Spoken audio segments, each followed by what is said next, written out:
So today we are going to talk about HSAs and high deductible health plans, the HDHP. You will see both of those terms pretty intermittently on some of the carriers, the topics, the names of their insurance. So I have a little presentation for you. Get some more people coming in. So HSA and HDHP. The HSA is the savings part, which is why there's a little pig, and the high deductible health plan is the insurance definition. So I'm going to talk about those two differences. What is a high deductible health plan? So HDHP stands for high deductible health plan. That is a specific type of insurance that has a high deductible health plan that is HSA eligible. So the government is the one who says this is what is officially a high deductible health plan. It really has nothing to do with the dollar amount on that deductible. So make sure you understand that. Just because you sell somebody a short-term policy that has $20,000 deductible does not mean it is an HSA qualified plan. Yes, it has a high deductible. It's got a really high deductible, but that doesn't mean it's a high deductible health plan in the sense of an HSA qualification. So HSA stands for Health Savings Account. So that's a tax-free savings account that can be used to pay for medical expenses not covered by the high deductible health plan. There are tax advantages to having a health savings account. It's 100% deductible up to the amount the government says you can deduct. Money withdrawn for medical purposes, and the HSA allowed things are tax-free, so you're not paying taxes on it. You get interest. You put money in a high deductible health plan, HSA plan, you get the interest, and that is also tax-free. And then tax-free interest earnings. So there's a lot of tax advantages, but the HSA, what it literally stands for is the bank account. And high deductible health plan stands for the type of health insurance. Often, high deductible and HSA are used interchangeably. So I'm guilty of it. I just typically say HSA plan, but then your client might be like, wait, what? So make sure you understand that the plan itself is a high deductible health plan, or it will say HSA eligible, which means now they can put money in that health savings account and have it as a tax deduction. You cannot put money in a health savings account as a tax deduction if you are not enrolled in a high deductible health plan. They go together.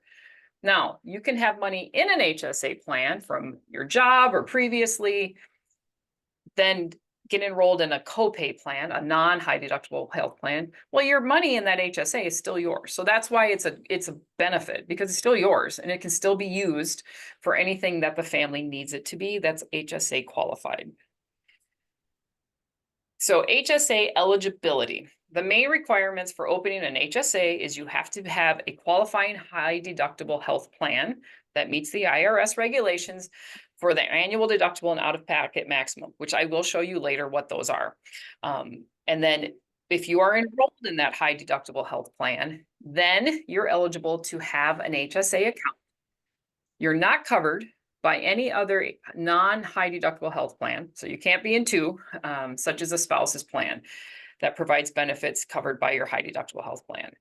Typically, if you are in a group policy and you have a high deductible health plan, you're not going to be in another plan on your spouse. They do not work well. You can't put money in. It causes a mess. So if you do group insurance and somebody's like, well, I already have it with my spouse, should I get this one too? No, they do not play well in the sandbox. You cannot be enrolled in Medicare, so you can't HSA if you are enrolled in Medicare, because Medicare is not a high deductible health plan. You don't receive benefits from TRICARE. Again, if you're on TRICARE, that is not a high deductible health plan. That's not an HSA qualified plan. You cannot have received medical benefits from the VA for any non-service connected disabilities at the time, previous 3 months. So if you're in the VA, you're not on a high deductible health plan. And if you have the VA and then you get your group's high deductible health plan, well, that doesn't count. You can't have duplicate with a high deductible health plan. And you cannot be claimed as a dependent on somebody else's tax return. So if you're working somewhere, you're 23 and your mom is still claiming you, you can't be in a high deductible health plan and put money away. So it has to be a qualifying high deductible health plan. The government's the one who says this is what is and is not a high deductible health plan. So there is always a deductible that must be met before the insurance company pays anything other than preventative services. So preventative services is still free. But everything else applies to a deductible. So if you see a copay, it's not a high deductible health plan. If they can just walk to the doctor and pay $30 and they haven't put any money towards a deductible, it's not a high deductible health plan. It doesn't matter if the deductible is $5,000 or not. If there's a copay, it's not a high deductible health plan. All services, including office visits and the full cost of prescription drugs, are subject to the deductible. So you have to pay 100% of all costs up to the deductible. They did make one exception, and that was telehealth. So you cannot get free telehealth with your HSA plan. They usually charge $20, 25, 15. So there is a copay charge for telehealth with HSA plans, but everything else is going towards that deductible. Then once you've reached your deductible, whatever that is, you may then pay a copay or a percentage of the insurance. It might say percentage, it might say copay until you reach the max out of pocket, just like any other plan. Sometimes the deductible and the max out of pocket are the same number. If it says $6,000 deductible and $6,000 max out of pocket, well, once you reach your deductible, you're done. There are no copays and coinsurance. It typically has a lower out of pocket than the traditional bronze and silver plans, and sometimes less than the gold plans. There are gold and silver HSAs that do exist. They're not as popular because often the price doesn't make any sense.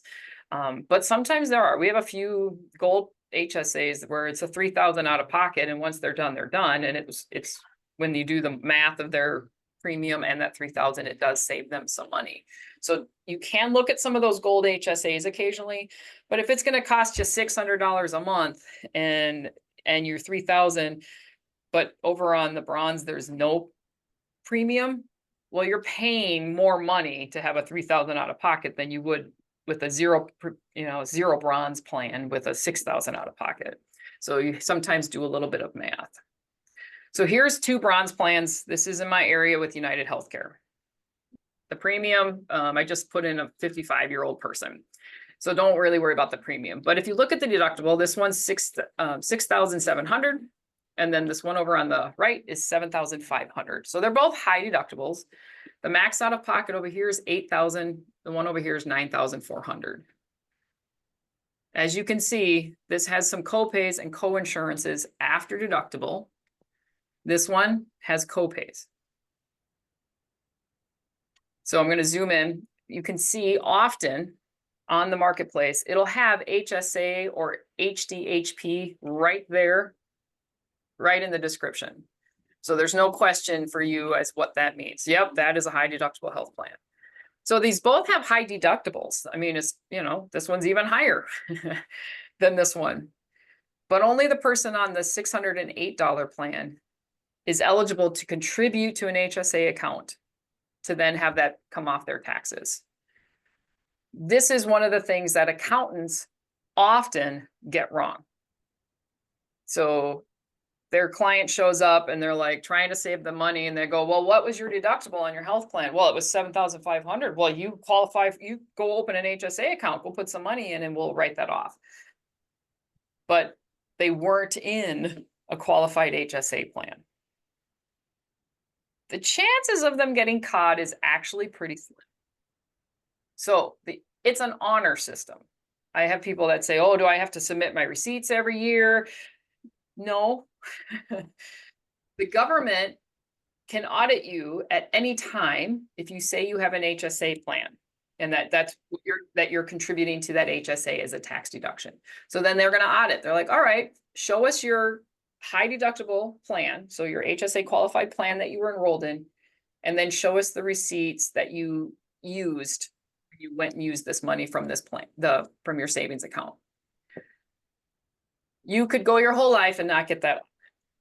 So you might not get caught. But if you do, of course, the government's going to go, hey, you were not enrolled in a high deductible plan. You owe us interest on the, payments, and you have to pay us back the tax deduction. And now here's a penalty. And, it's kind of a mess. But it is an honor system. It's kind of up to the client to keep track of their expenses and to make sure they're in a high deductible health plan.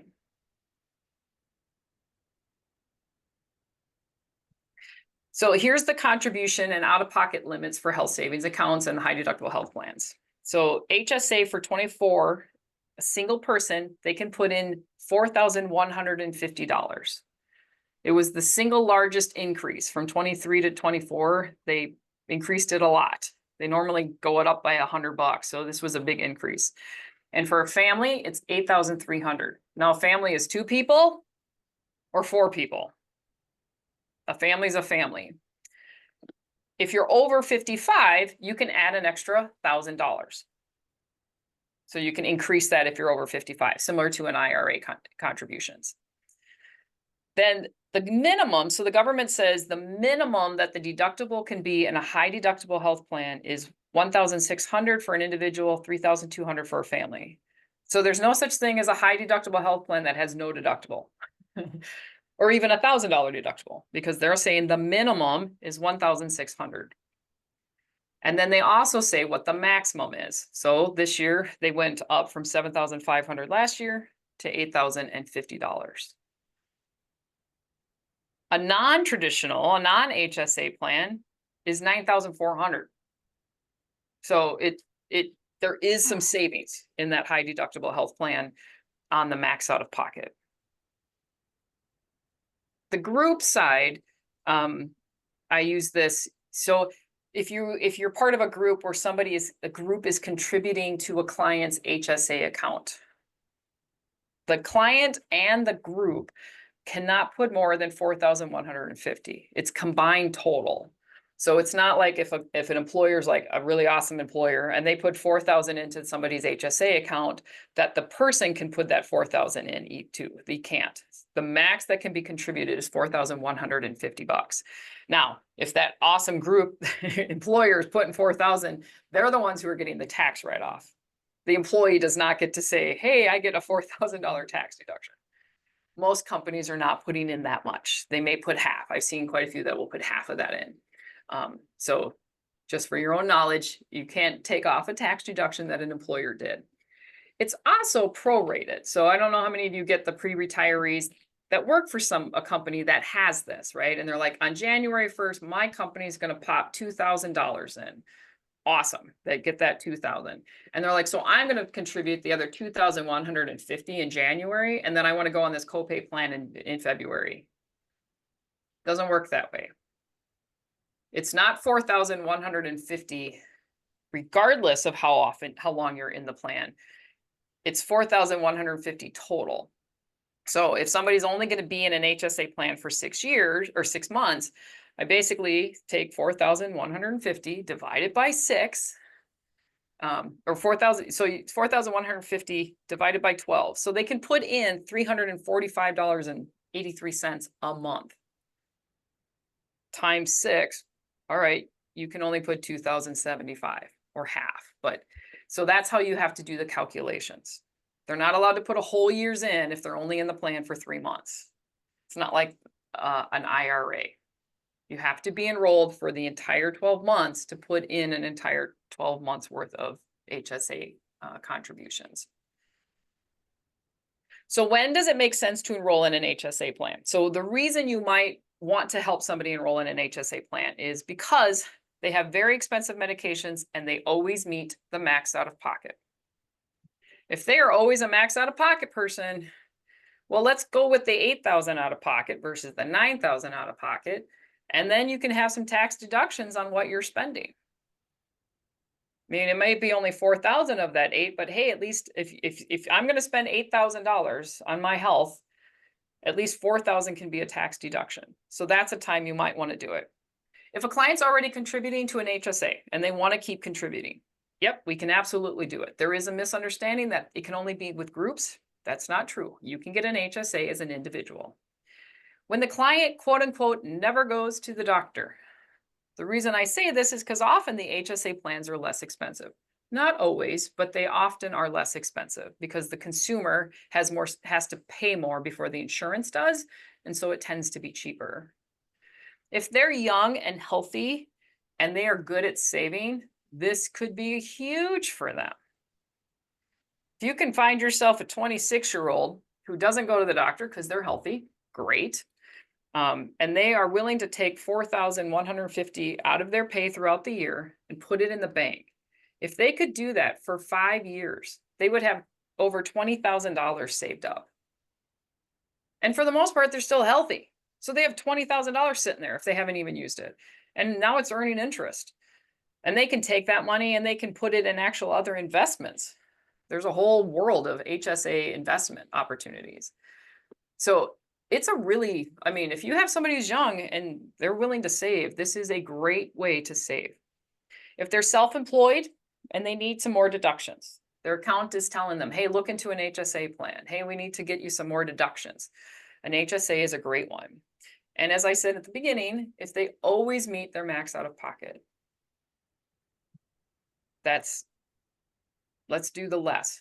It doesn't always make sense. The prescriptions, you know, with the HSA, you're paying 100% at the front end, right? If you have a $10,000 prescription, that means their first day at the pharmacy, they're going to plop down $6,000 in January, but then the rest of their year is free. Can they do that? Are they willing to put that on a credit card? Maybe they can't. Maybe they just can't. They don't have 6,000. They know they're going to spend 6,000, but they're going to do it over 6 months, $1,000 at the pharmacy, you know. So these are the options I give to my clients. You know, you have to give them information they don't know and let them make that choice. So when does it not make sense to enroll in an HSA plan? So these $0 deductible plans came out, and don't have the wrong slide up, but those $0 deductibles make it, if you only go to the doctor 3 times, you're going to spend $15 at the doctor or $50 versus an HSA plan where you're going to spend who knows what that cost is. I mean, the plan on the right, if they go to a specialist, we'll say dermatologist, they only have to pay $100 copay. This one on the left, they have to pay the deductible, $6,700. I don't think you can see a dermatologist for less than $1,000. So if they have doctor's appointments, but nothing major coming up, it may not make sense for them to go into an HSA plan. They like the copays for prescriptions. Somebody's got 20 different prescriptions and they're not generics. Maybe it doesn't make sense for them to be in an HSA plan where they have to pay the full price.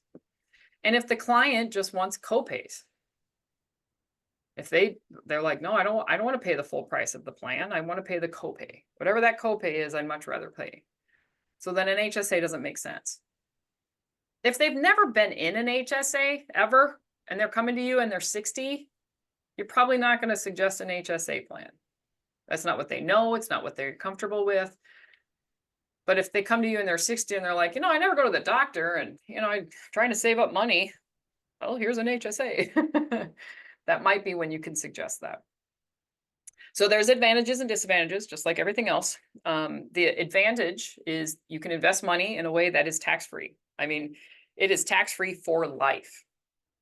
IRA, you pay the taxes when you pull it out. Roth, you're paying it with taxed money. An HSA, you get the tax deduction. It's tax-free for life. So it kind of has like a triple tax advantage. The premiums are usually lower. There's greater flexibility in how the money can be spent. The money rolls over. It's your money. It's your bank account. You don't lose it. It's not a flex spending account. Anyone in the household can use that money. So husband A is got an HSA plan. Wife is on Medicare and has lots of medications. He can use his HSA money to pay for his wife's medications. It's not just him. The whole family can use it. Lots of options to use the money in qualified expenses. There's a lot of options. I didn't put it on there and I probably should. Another person that you might want to suggest an HSA to is somebody who will not go to traditional doctors. They go to the homeopathic doctors. They go to an acupuncturist. They are not going to your traditional doctor. If they have an HSA, They're protected for anything major, right? Their gallbladder surgery, their appendix burst. All right, they have their HSA, they go to the hospital, they have their max out of pocket. But the money they put in their HSA account can pay for the acupuncturist, the homeopathic doctors. It can pay for chiropractors. It can pay for so much. There's thousands of things you can use the HSA money for that's qualified. Disadvantages, it has a higher max out of pocket sometimes, or cost. It's higher out of pocket cost because you're paying that full price until you've reached your deductible. There is a 20% early withdrawal penalty for non-medical expenses. So if you put money in and you just decide to take it out because you've got $20,000 and you want to buy a house, well, then you're not 65, you're going to pay a 20% early withdrawal penalty. Prescription costs can be a lot the first half of the year for those major prescriptions. So they have to be able to fund that. It's unknown cost when going to the doctor, right? A copay, I go to the doctor, it's going to be $50. It's going to be $20. With the HSA, you're like, I don't know what it's going to be. Probably 200, 300. And you need to be able to contribute and leave the money. Sometimes it's a savings plan and sometimes it's a pass-through. I had a client, she doesn't have a lot of money. She doesn't go to the doctor much. She has an HSA plan. She goes to the doctor, she gets the bill. It's $100. She puts the $100 into her HSA account and then pays the bill. And then at the end of the year, however often she went, that's her tax deduction. She never reaches $4,000. It's $100 here, it's $200 here. Then you got the other person who's like, yep, I got money. They take $4,000 out of their savings, they plop it in and they put it in January and they have it for the whole year. There's no wrong or right way to contribute to your HSA. So I know there's some questions. I'm going to come up here and look, get past all the AI. For contribution, doesn't the last month rule apply? If they're enrolling in a plan in December, they can make a full annual contribution. Yes, but then if they don't go into the entire year the next year, then they get penalized. So that one is not one that I usually suggest unless somebody's really savvy with HSAs. Also, question about the additional 1,000 contribution for over 55. Is that per person or per plan? As far as I have been able to see, it's just if there's somebody in the family that's over 55, you can put in an extra 1,000. If one spouse is, if two spouses, you can add an extra 1,000. But your accountant's going to know that better because the rules change all the time. Can you get this as an individual or only in a group? So or how do we get contracted for this? This is on the marketplace. This is for groups. This is for individuals. If you go on the marketplace, in fact, if you look at Health Sherpa, when you're putting in the quotes, if you scroll to the bottom, there's a spot that just says HSAs, and it'll take everything out that's not an HSA. So you don't have to be contracted to sell HSAs. I tell clients, individuals, go to your bank to make that HSA account. Now, Wells Fargo doesn't do HSAs. I don't know why, but all my local banks, except for Wells Fargo, do. You just walk in, I'd like to open a health savings account. The bank goes, all right. And they give them a card and it looks different than their traditional card. Rosalind said, can you explain the scenario that a husband has an HSA, but wife has Medicare and can fill her RX? How do you do that? Tell the pharmacist not to bill her PDP or MAPD. No, they would still bill that, but then it would be whatever. You're just, think of it as it's a bank account. So they say your portion of this bill is $20. You're using your HSA account to pay the $20. So the HSA account is not insurance. It's just another savings account where your money is. And so you can use that to pay for medical expenses. It's surprising what is actually eligible. There's lotions that are eligible. Feminine hygiene products are eligible. If your chiropractor says the reason your back is so bad is because you need a new bed, that is an HSA qualified. So there's actually a store that's kind of fun. So if you want to see what is eligible that's HSA eligible, it's hsastore.com. Will have pretty much anything you could order these online with your HSA account. And they have a fun They have bestsellers, travel, acne, pain relief, first aid, high-tech health, and then they have a category called surprisingly eligible, which is honestly one of my favorite things to look at. So here's what their website looks like. It's hsastore.com, and all they have on there is HSA qualified things. There's all kinds of things. If somebody suffers from vitamin D deficiency and they got that light machine, that's eligible. There's different weight scales and stuff on here. Ease migraine and eye reliever compression, gum therapy. This is the surprisingly eligible stuff. So there's all kinds of things that our HSA money can be spent on. It's not just health. When you go to the glasses, eye doctor, right? You doesn't matter how much the insurance covers, there's always something you have to pay. You can use your HSA to pay for that. I mean, there's all kinds of things that are eligible. So this is one of my favorite stores to look at. I have an HSA account, and if I'm like, I need something, I can look over here. There's weight loss stuff, the Aura ring that you put on your finger, keep track of stats. So yeah, hsastore.com is a great resource of what is eligible. Kitchi said, did you say that HSA eligible plans have no copays? Won't they have copays once they reach their deductibles, depending on the type of service done? So I said they don't have any copays before the deductible. They may have a copay after the deductible. Some have copays, some just have straight co-insurance, but there's no copay before deductible. So the example I showed of the United Healthcare where it said $50 for primary, that's not an HSA plan because they're paying a copay before they reach the deductible. Cindy, do you know if 2000 MOOP for Part D on Medicare also applies to the ACA RX rule for 2025? I can just tell you right now, anything that applies to Medicare does not apply to ACA, and that does not apply. It does kind of frustrate me that Medicare is getting this 2000 MOOP, and I don't think they understand the ramifications of what that actually means. Meanwhile, everybody under 65, the max out of pocket is just going higher and higher and higher. I'm like, how come 65-year-olds 2000 is the limit, but families with kids 9,000 is the limit? Like, that doesn't make any sense. But yeah, so all of the Medicare stuff does not apply to ACA yet. It does trickle down, you know, those rules and regulations, they go from Medicare and they'll trickle down to us. So Viola, if they have an ACA plan, can they get the HSA too, since it's a high deductible? I'm assuming yes.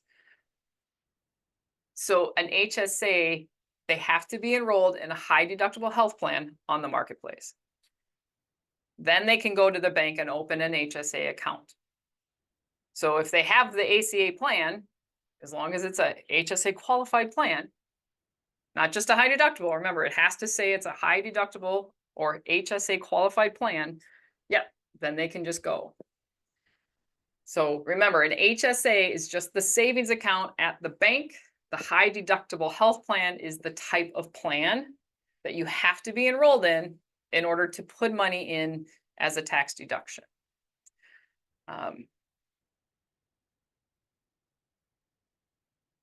Yes, Barbara. So Barbara said a note, and many people don't know this. I know I found this out, that you can do a one-time rollover from your IRA into an HSA, and it's not, there's no penalty for that.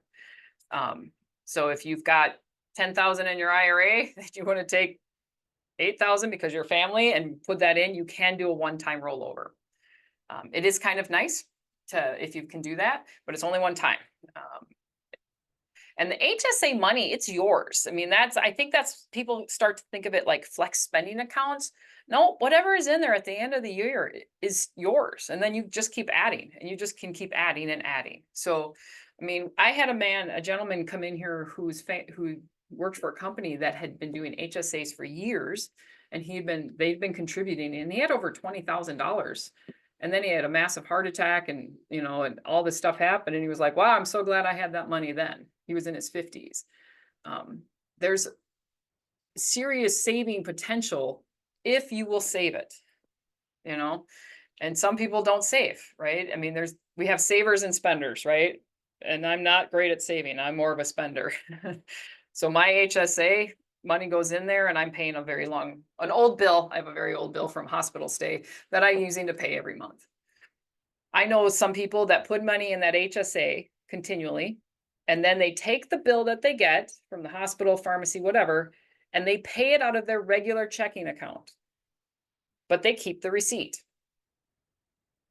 And then their plan is when they turn 65, they're going to go look at the receipt. I have $80,000 worth of bills, and they're just going to pull all the money out of their HSA at once as income, as long as they can show that they had all the expenses, you know.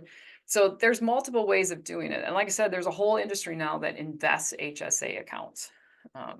It's HSA investing. They put them in kind of stock market type of situations. So an HSA is a great option. We will talk about this more in 2025 if the income cliff comes back. That is really why I learned about HSAs. So the reason why is the income cliff is the 400 percentile. So let's assume that cliff is existing today. An individual walks into your office, they're 62 and they single person and they make 60,000. Well, the income cliff is 58,370. And they're like, well, I make 60 and it's firm. Like there's no deduction. I make it Social Security and a pension and this is what I'm getting. So I would put them into an HSA because the cost at 58,000 cost them $100 for their insurance.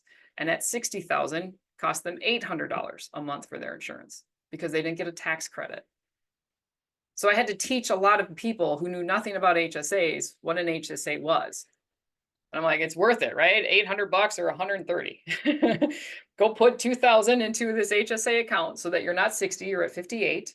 And then I would layer them with some protection, some gap coverage, some accident coverage, something, because they weren't used to having to pay the whole cost. And so we will have this discussion again next year if that cliff is coming back. Because that is, you know, it's better to save them $2,000, get their taxable income down below. Just so you know, an HSA is actually the only deduction you can do once you're no longer working. If you're not working, you can't lower your income by putting money in an IRA. An IRA is if you're going to retire. So if you're already retired, you can't contribute. An HSA, you can't. You can be completely retired and still put money in an HSA as a tax deduction to lower your taxable household income. So, some contribute as they incur expenses. Yep, that's what I was saying. That woman that I know, she has just enough to keep her HSA account, whatever her bank requires. I don't know, $20, whatever. And when she gets the bill, she puts that money in the HSA so she can just take it off her taxes. I do teach HSA to my communities. I've had classes with CPAs and accountants to discuss this, trying to make sure they understand. Part of it, you have to find the CPAs and tax preparers who will admit that they don't understand HSAs, right? So you have to kind of go, hey, I'm just here to educate marketplace and kind of how this works. I know in the past people have asked me for my PowerPoint that I did for accountants, and that was kind of part of it, and financial advisors. But it's a wonderful way to reach out to your local tax preparers, the accountants that are in the area. Because if you can get a good referral partner from a financial planner, an accountant, it's golden, right? We get a lot, and we don't reciprocate back like they do. We have multiple financial people. So if somebody needs a financial planner, I give them at minimum 3. I'm not going to go with one person, because if they don't mesh, then they're mad at me. They didn't like that person. I'll go here's three financial planners. This one's independent. This one's a little bit more tech savvy, whatever, and they get them make the choice. Same with accountants. I go here's 3 accountants. And they know this. None of our financial advisors who send people to us expect us to give only their name, because we're upfront. I'm like, just so you know, I'm not going to be exclusive to one. There's not always a good mesh. I want, if you connect with this person and you have a good synergy, it's because you have a good synergy. So meet with financial planners and accountants. Cindy, so I can reduce my taxable income by the amount I put in the HSA. Yes. I put well, I have a family. I put 8,300 in my account this year. That is immediately a tax deduction. It's one of the easiest ways to reduce taxable income. And if you can get 2 years of health where you're actually putting that in there, then you will have enough in the HSA that will meet the max out of pocket if something happens. The first year, it's not, right? 4,000 is not the same as 9,000 if something catastrophic happens. But if you can have 2 years, well, by next year, hey, most of that max out of pocket is reached, worst case scenario. Okay, now year 3, you can add some more, year 4. So financial advisors really like HSAs, and so that's accountants, you know, they don't always understand it, but they like it because it's another deduction of your taxable income. Just make sure you're enrolled in a high deductible health plan. So just to clarify my example, you can lower the income by the amount that you will contribute and use that lower income estimate to calculate the tax credits. Correct. And I had to do that when there was a cliff. Now we don't have that cliff, right? It doesn't matter what the cost of the plan is. And if your income qualifies to make that second cheapest silver plan 10% of your income, they will add however much they need to, no matter what your income is. But when we had that cliff, I had to. It was the only way I could even get them to qualify for tax credits. Now, if they tell me they have an HSA and they're going to contribute, I actually don't subtract it. I'd rather estimate high and have them come in low and they get the money back.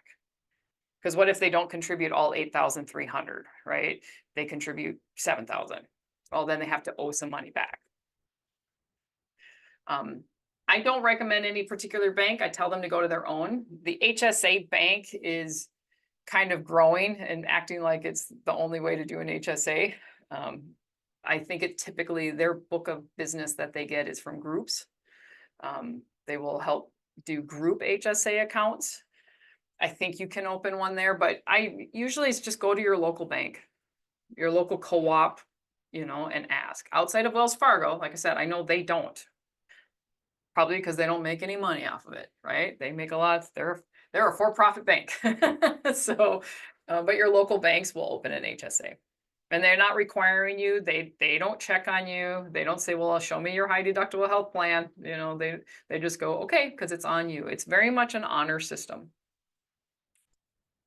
All right, anything else? Any other questions? As far as my slideshow for the community, I could maybe do that as a session. If you email me, I will send them to you. It's just a PowerPoint, very similar to what I do to clients. I just kind of changed the word a little bit, wording to be more towards accountants and financial people.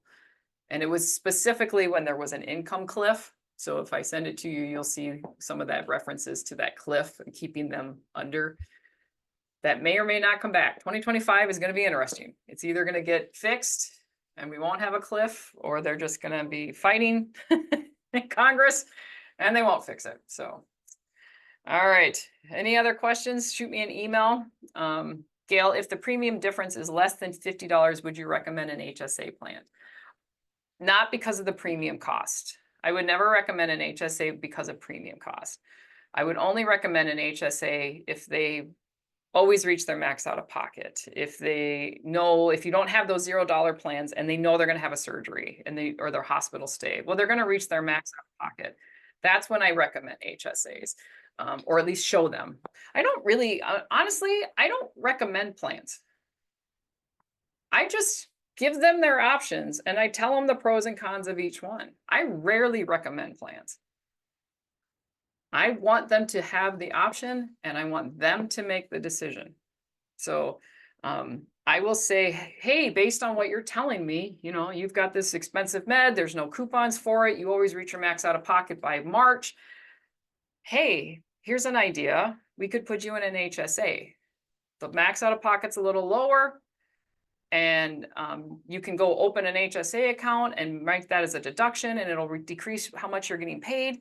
Or how much you're paying in taxes. And that way you're, you know, getting some tax benefit for paying for this high expensive med. Or here's the plan you've always been in. Here's the traditionally and how it works. And then they go, oh, wait, I can get some tax deductions on that? Sure. So then I explain it more.